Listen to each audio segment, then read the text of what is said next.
Le Togo affiche cette fin d'année un taux de croissance de 5,5%, résultat salué par le Conseil national de crédit. Les efforts dans les domaines de l'agriculture, le commerce et les infrastructures sont à la base de cette performance. Noël, fête de la nativité et du partage partout, des actions de générosité à l'endroit des enfants et des nécessiteux. Et puis vigilance en ces périodes de fête, des voleurs peuvent se glisser partout. 2 individus ont été appréhendés par les forces de sécurité, ils étaient armés. Joyeux Noël à tous. Le Conseil des ministres s'est réuni ce jour sous la houlette du président de la République. Voici la teneur du communiqué qui a sanctionné les travaux avec le ministre de la Communication, de la Culture, des Sports et de la Formation civique. Communiqué sanctionnant le Conseil des ministres du jeudi 24 décembre. Le président de la République, son Excellence M. Faure Essozimna Gnassingbé, a présidé ce 24 décembre 2015 la réunion hebdomadaire du Conseil des ministres tenue au Palais de la Présidence de la République. Au cours de ces travaux, le Conseil a adopté 5 décrets et écouté 2 communications. Le premier décret adopté par le Conseil porte attribution, organisation et fonctionnement de la Haute Autorité de la Qualité de l'Environnement, HAUQ, et des structures techniques de la qualité que sont l'Agence togolaise de la normalisation, l'Agence togolaise de métrologie, le Comité togolais d'agrément et l'Agence togolaise pour la promotion de la qualité. Ce décret permet à notre pays de soutenir et de conforter les mutations en cours dans le secteur de l'économie, du savoir et de renforcer la compétitivité des productions togolaises sur les marchés internationaux. En favorisant l'ancrage de la culture de la qualité au Togo, ce décret propulse notre pays sur la voie de l'émergence et crée les conditions pour l'accélération du processus de développement économique et social. Le deuxième décret adopté par le Conseil porte autorisation de la perte de nationalité togolaise au profit de 362 personnes qui en ont fait la demande suivant la procédure réglementaire.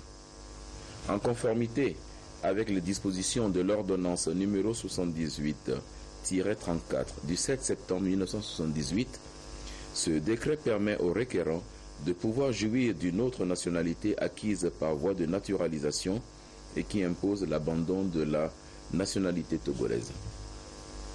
Cette autorisation de perte de nationalité n'est toutefois définitive qu'après restitution par les requérants de tous les documents qui leur avaient été délivrés au titre de la nationalité togolaise. Le troisième décret, adopté par le Conseil, modifie le décret numéro 2015-024-PR du 24 mars 2015 portant autorisation de perte de nationalité afin de corriger une erreur du nom patronymique d'un requérant. Le quatrième décret adopté fixe les attributions du ministre et porte organisation et fonctionnement du ministère du Développement à la base, de l'artisanat, de la jeunesse et de l'emploi des jeunes. Au titre du dit décret, les attributions du ministre du Développement à la base, de l'artisanat, de la jeunesse et de l'emploi des jeunes couvrent les domaines suivants: la structuration et l'accompagnement des communautés à la base, la promotion de l'inclusion financière, l'encadrement des jeunes à leur autonomisation socio-économique et professionnelle et enfin le développement et la promotion de l'artisanat. Dans un souci d'efficacité et de rationalisation des interventions et des ressources de l'État, ce décret fusionne la direction de la jeunesse avec celle de l'emploi des jeunes. La direction de la mobilisation financière est également fusionnée avec la direction des études et de la planification. Il supprime par ailleurs les directions régionales de développement communautaire, de la jeunesse et de l'emploi des jeunes et les remplace par les antennes régionales de l'Agence nationale d'appui au développement à la base, ANADEB. Le Conseil a enfin adopté un cinquième décret portant création de la réserve opérationnelle au sein des forces armées togolaises. Ce décret vise à donner une pleine capacité à l'armée togolaise de pouvoir, en cas de besoin, mobiliser les ressources humaines supplémentaires pour accomplir les missions de défense ou de service public sur toute l'étendue du territoire national. Cette réserve est essentiellement constituée de militaires retraités, mais aussi de tous les Togolais qui en ont l'aptitude, en vertu des dispositions de l'article 44 de la Constitution, permet de sortir de la logique d'une armée exclusivement de métier et qui rétrécit les capacités de mobilisation des ressources humaines des FAT, freinant de ce fait l'élan des citoyens désireux de s'impliquer dans la défense de la nation. Elle permettra à notre pays de pouvoir répondre beaucoup plus efficacement aux sollicitations qui lui sont adressées pour participer à des opérations de maintien de la paix sur les théâtres internationaux. Il participe de la logique de refondation du dispositif national de sécurité, renforce les capacités opérationnelles de l'armée nationale et concourt à la modernisation de celle-ci en vue de l'adapter aux impératifs sécuritaires de l'heure. S'agissant des communications, le Conseil a suivi un premier exposé relatif à l'appui de la Banque africaine de développement à notre pays dans le cadre de la préparation du projet intégré de développement dénommé Agropole. Basée sur les potentialités locales, cette approche de développement intégré vise à structurer et à réunir en un seul endroit, autour d'un projet agricole, une organisation opérationnelle constituée des différents leviers permettant de relever le niveau de vie des populations. Dans sa mise en œuvre, ce projet participera à la réalisation des aménagements de périmètre avec la sécurisation du foncier, la création de centres de formation pour accompagner les ingénieurs et techniciens agricoles, la création de centres d'affaires et de services et la mise en place de zones industrielles dédiées aux activités agro-industrielles. La Banque africaine de développement accompagne cette phase préparatoire du projet et sa mise en œuvre est prévue pour 2017. Au titre de la seconde communication, le Conseil des ministres a décidé, pour tenir compte du cours du baril du pétrole et malgré la hausse du cours du dollar, de la baisse des prix du carburant à la pompe à compter du 25 décembre 2015 à 0 heure.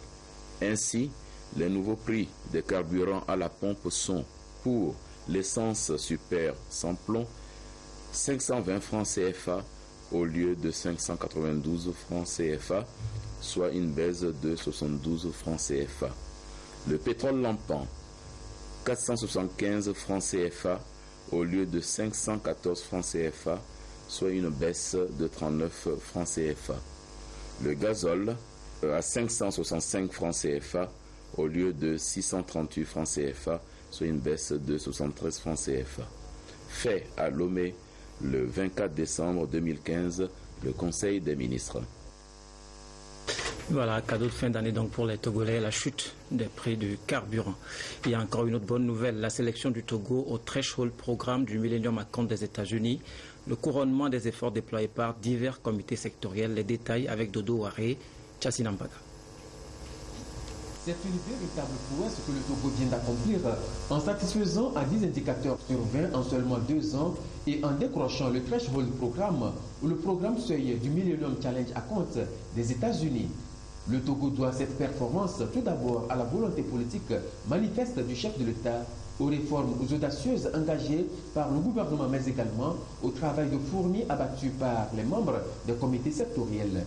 Il s'agit des représentants des institutions publiques, privées et de la société civile qui ont contribué au succès du Togo en œuvrant dans l'élaboration et le suivi des indicateurs d'éligibilité et la production des notes conceptuelles sur les réformes entreprises.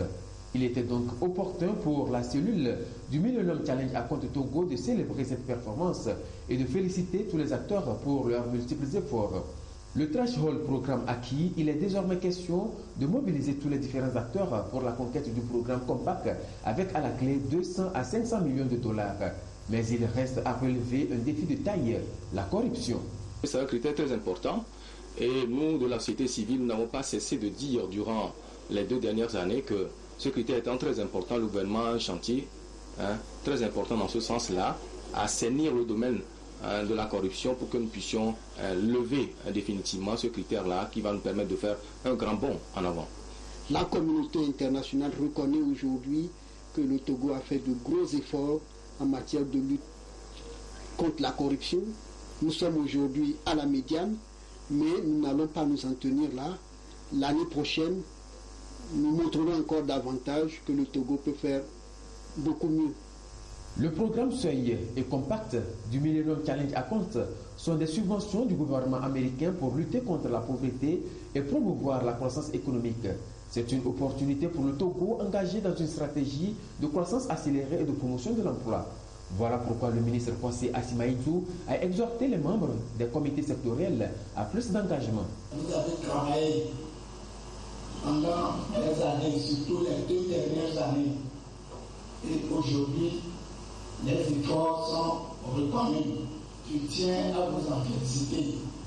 À ce niveau, à cette étape, c'est pour vous dire, nous reconnaissons vos efforts, mais il faut redoubler d'efforts pour atteindre le compact. C'est l'étape la plus importante. Nous avons réussi, mais nous devons redoubler d'efforts pour avoir une moyenne plus élevée et répondre à l'exigence des 20 critères d'ici la fin de l'année. Nous y mettrons tous. Je vous apporte l'engagement et le soutien du gouvernement. Je vous apporte la disponibilité du gouvernement. Et je sais compter sur vous. L'équipe d'un comité sectoriel est invitée à se mettre rapidement au travail pour l'analyse des contraintes des réformes au niveau de la bonne gouvernance, la liberté économique et les investissements dans le capital humain. Elle devra également contribuer à l'identification des projets qui seront soumis au financement du Millennium Challenge Account. Le Togo s'est particulièrement illustré cette année par le renforcement des programmes d'appui à l'entrepreneuriat des jeunes, notamment le PRADEB et le FAYEJ. La ministre du Développement à la base de la jeunesse et de l'emploi des jeunes a rendu visite à certains bénéficiaires dans la COSA. Elle a pu se rendre compte des changements intervenus dans la vie de ces jeunes entrepreneurs. En dehors du programme ANADEB, la ministre du Développement à la base a également rendu visite aux jeunes bénéficiaires du PRADEB et du FAYEJ.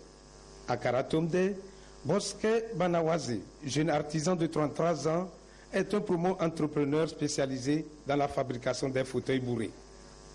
Avec le financement du PRADEB, il a pu faire son entrée dans la cour des grands tapissiers de la place. Bien équipé, il fabrique et expose des fauteuils et des lits d'une valeur de 500 000 francs CFA.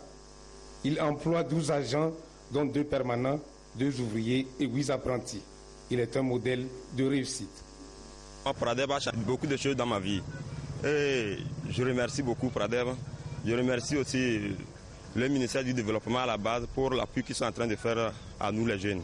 Grâce à l'équipement que j'ai eu au niveau de mon service, ça me permet de pouvoir multiplier, pouvoir faire mieux de mon travail pour que le travail avance bien et que le remboursement n'a pas de problème. Je n'ai pas de problème au niveau du remboursement.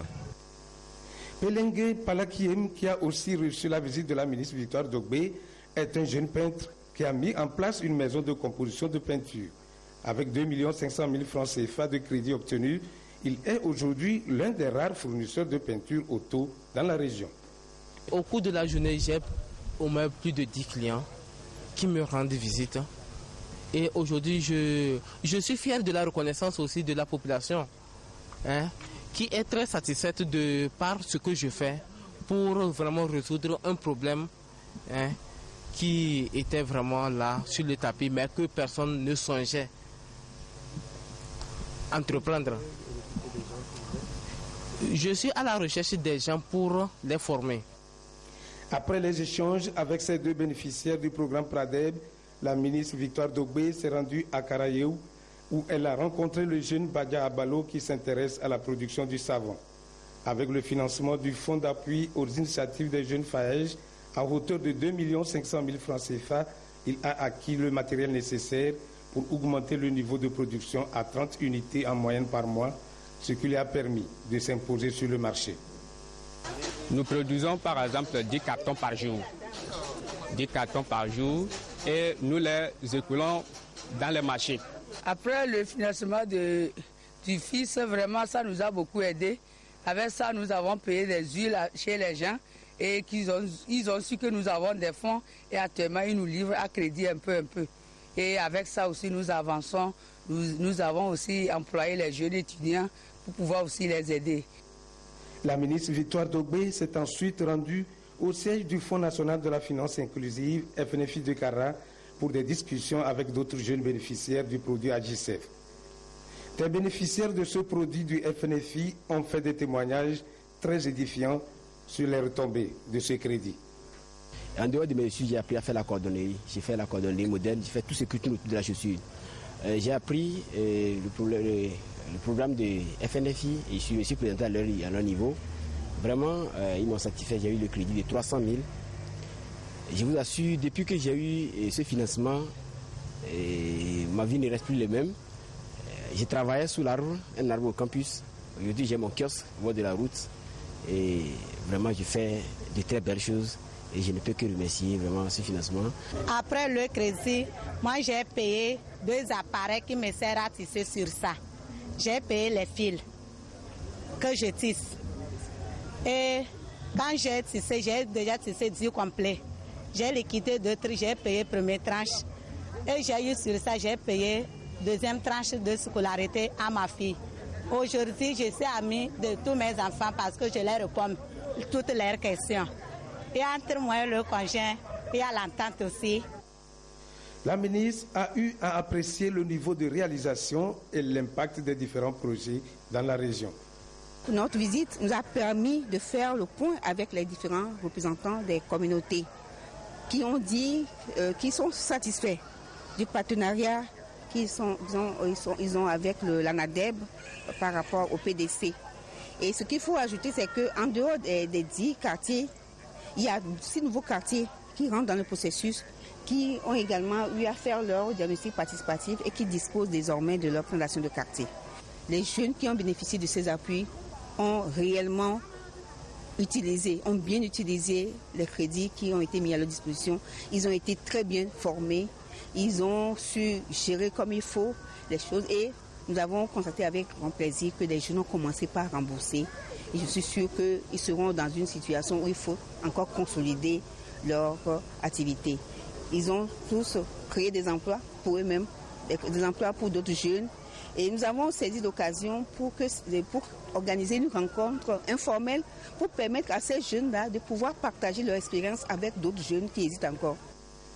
La ministre du Développement à la base a salué l'engouement et la détermination des jeunes à entreprendre et à encourager les autres à s'inscrire dans cette dynamique pour sortir de la précarité. On s'intéresse maintenant aux femmes concasseuses de gravier dans la Goût. Elles travaillent dans des conditions précaires, ce qui a motivé l'association des femmes du secteur minier à leur venir en aide à travers un projet financé à plus de 41 millions de francs CFA. Esther Laclé. Damadel, préfecture de la Goût, environ 80 km de Lomé. La plupart des femmes du milieu sont des concasseuses de gravier. Elles prélèvent la roche et la concassent manuellement afin d'obtenir du gravier mis en vente. Revenus faibles, accidents de travail et précarité font partie du quotidien de ces femmes. La FEMET, association des femmes du secteur minier ou en entreprise, vole à leur secours à travers le projet d'appui aux femmes concasseuses de gravier. Coût total du projet 41 772 740 francs CFA avec la participation du PNUD, Programme des Nations Unies pour le Développement, à hauteur de 32 868 490 francs CFA, soit plus de 78%. Il y a eu la pose de la première pierre de ce projet d'aide aux femmes concasseuses de Damadel. Les femmes auront des épis de protection, c'est-à-dire des équipements pour leur protection dans le cadre de cette activité de concassage. Parce que quand on envoie le bateau sur de la pierre, c'est des éclats, c'est des débris qui s'envolent ici et là.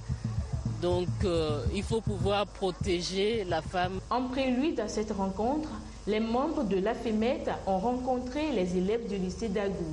Ces derniers ont été sensibilisés sur la promotion des filières scientifiques chez les filles. On a commencé depuis hier par les films, le sketch et le clip qu'on a eu à faire pour ce projet-là. Donc, dans la mise en œuvre de ce projet, le BABA sera de multiplier toutes ces vidéos-là à mettre à la disposition de tous les établissements scolaires. Ces projets seront bientôt étendus à l'ensemble du territoire national.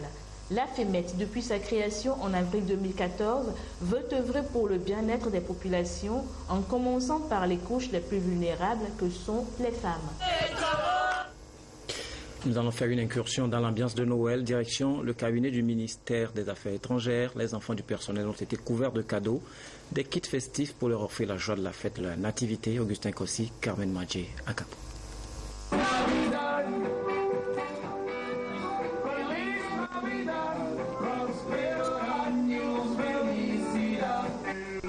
Arborant tous des chapeaux à l'effigie de Noël, les enfants du personnel du ministère des Affaires étrangères, de la coopération et de l'intégration africaine entrent avec joie dans le réveillon de la nativité de Jésus.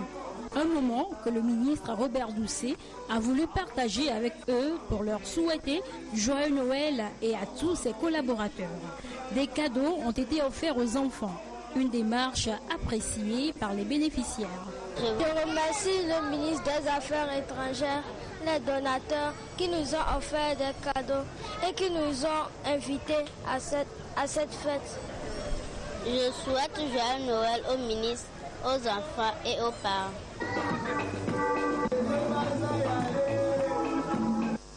Noël des enfants, un moment de joie, un temps d'allégresse partagé également par l'ambassadeur de Chine au Togo et le consul honoraire de l'Inde.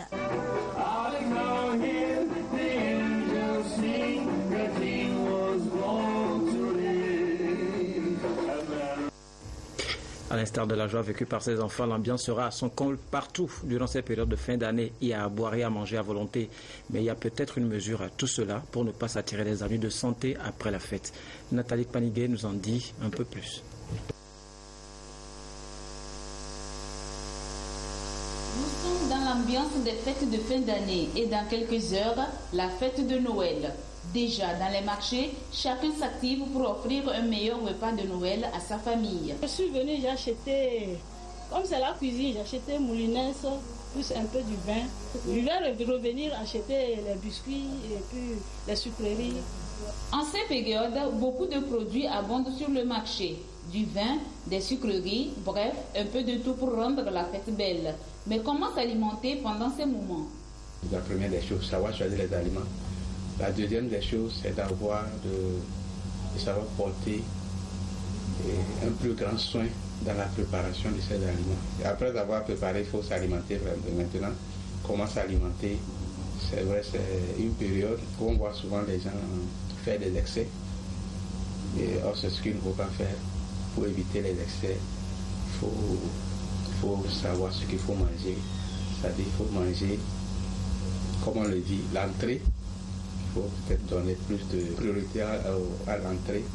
Manger moins gras, moins salé, moins sucré, éviter l'alcool, miser sur les fruits et les légumes, c'est l'essentiel pour maintenir une bonne santé avant, pendant et après les fêtes.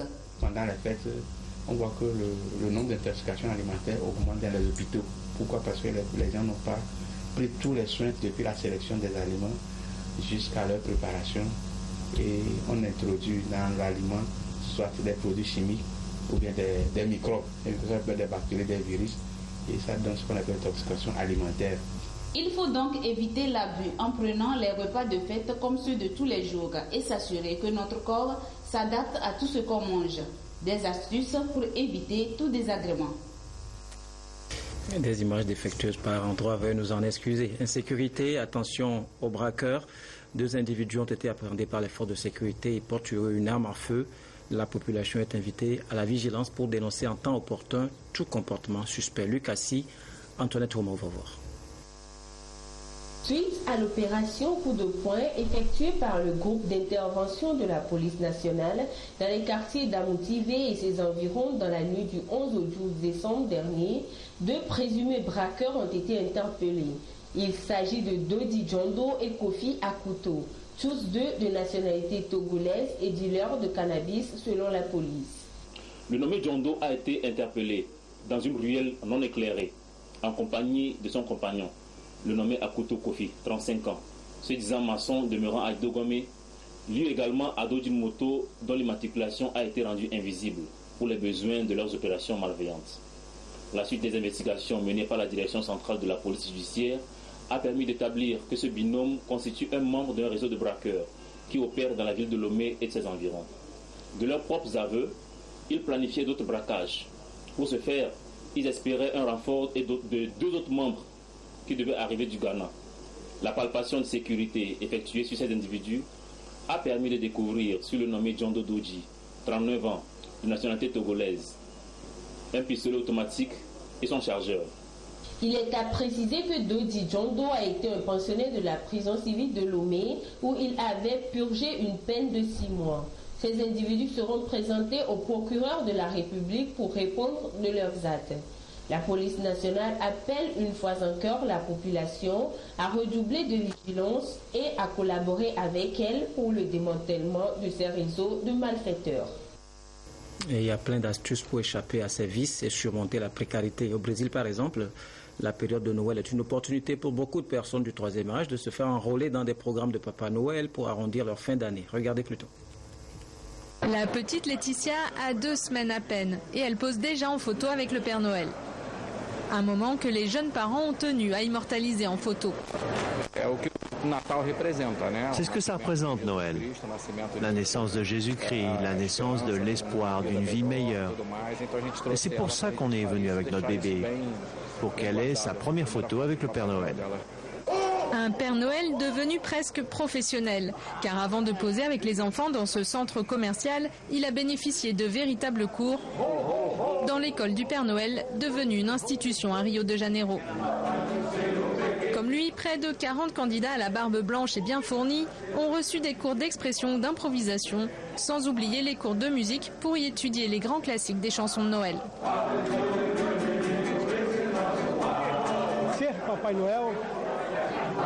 Être Père Noël, tout le monde veut l'être. Mais pour être un vrai Père Noël, il faut beaucoup d'amour. Vraiment beaucoup. Et puis irradier de cet amour devant les enfants. Mais l'école est avant tout un moyen de trouver un travail saisonnier et tous viennent dans l'espoir d'échapper momentanément à la crise alors que le pays est en récession et que le chômage explose. Cette fois-ci, on parle de boucler les fins de mois et de payer les factures. Donc la demande ici a doublé. Ils étaient 100 l'an passé, là ils sont 200. Mais on ne peut en accueillir que 40. Luis est au chômage depuis 1 an et ne pensait jamais pousser les portes de cette école. En général, les enfants m'appellent toujours Père Noël. Et j'ai même déjà reçu une lettre de Noël. Donc, profitant de mon apparence et de cette opportunité, j'ai sauté sur l'occasion. Parce qu'être au chômage dans ce pays, c'est vraiment signer son arrêt de mort. En 22 ans d'existence, l'école a déjà formé plus de 400 Pères Noël à Rio de Janeiro. De quoi célébrer chaque année l'arrivée de Noël en grande pompe. Il est là, fidèle au poste pour l'actualité sportive. Bonsoir Claude. Bonsoir Annie. Alors tout d'abord, les moniteurs et enseignants de l'éducation physique et sportive étaient en formation de 3 jours à Tapamé. Organisé par le Comité national olympique du Togo en collaboration avec la solidarité olympique, ce séminaire a été axé sur les fondamentaux des sports de masse. Martin Sandani Mankoubi. C'est ici, à l'hôtel Saint-Louis d'Atakpamé, que s'est déroulée cette formation des formateurs sur les sports de masse.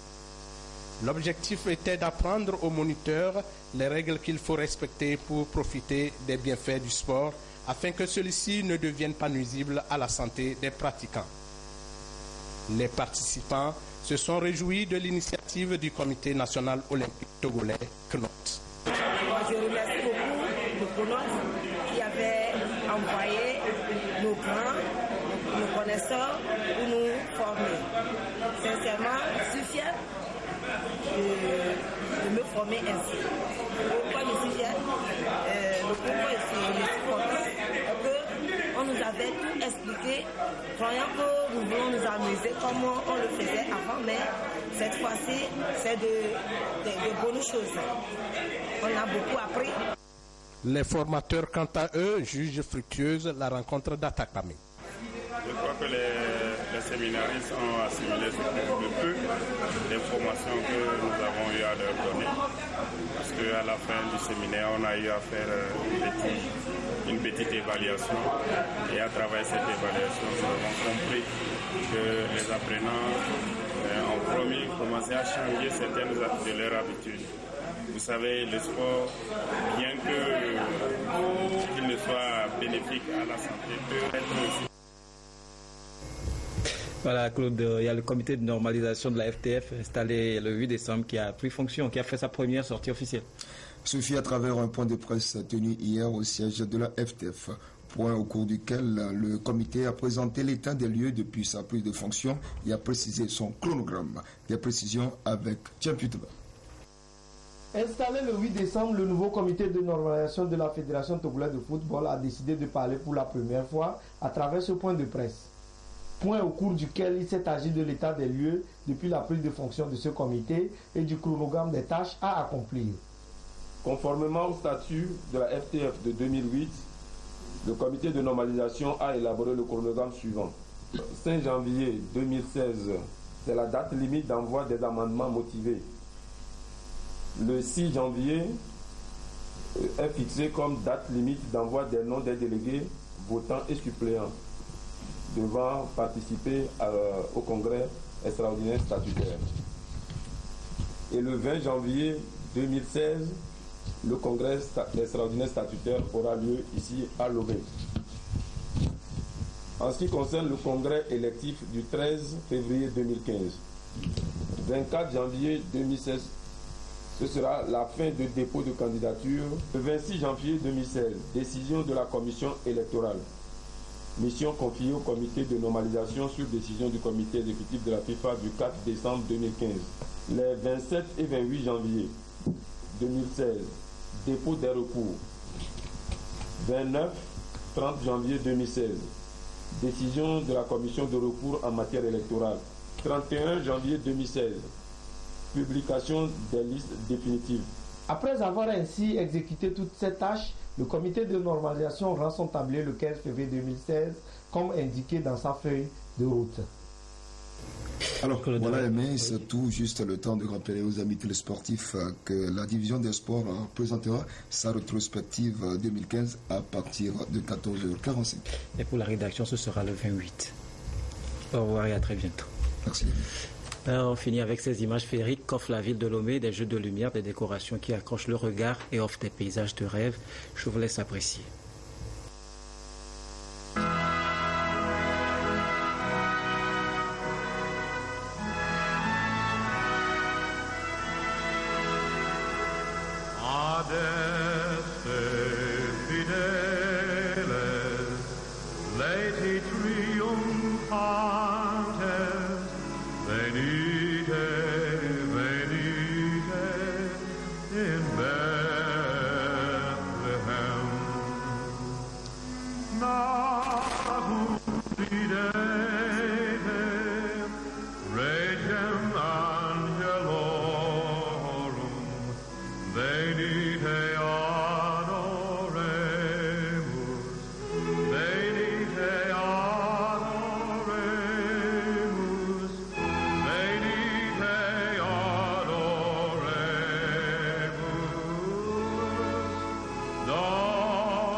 Voilà, la ville de Lomé, méconnaissable à travers ses décorations. Et puis pour finir, le ministre de la Sécurité et de la Protection civile, de ce communiqué, le comité national Caliente organise une grande soirée réveillant le 31 décembre 2015 à partir de 20h au carrefour Colombe de la Paix. De gigantesques feux d'artifice seront lancés à cette occasion à partir de 0h pour annoncer le nouvel an. Le ministre de la Sécurité et de la Protection civile et les autres par conséquent l'ensemble de la population de la capitale, notamment celle des quartiers environnants, ne pas céder à la panique pendant la période de lancement de ces feux. Merci de nous avoir suivis. Joyeux Noël à tous.